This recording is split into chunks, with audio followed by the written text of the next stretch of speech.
Tia Korla Priscilia atau dikenal dengan Bunda Korla, rupanya memiliki darah Betawi.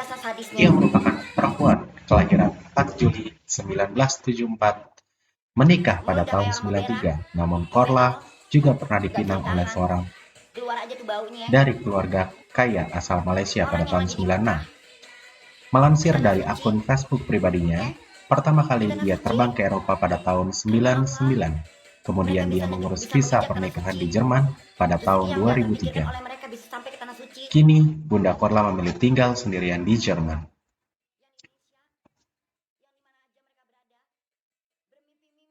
Selain pernah menjadi bintang model untuk video klip Iis Sugianto, Bunda Korla juga pernah menjadi model untuk video klip Rhoma Irama yang bertajuk Begadang.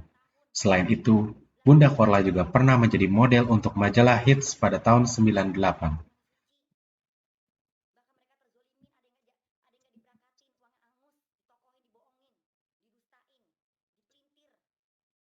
Demikian profil dan biodata Bunda Korla yang viral karena live Instagram hingga mencapai 100.000 viewers. Bunda Korla dulunya merupakan seorang artis dan model Indonesia yang kini tinggal di Jerman.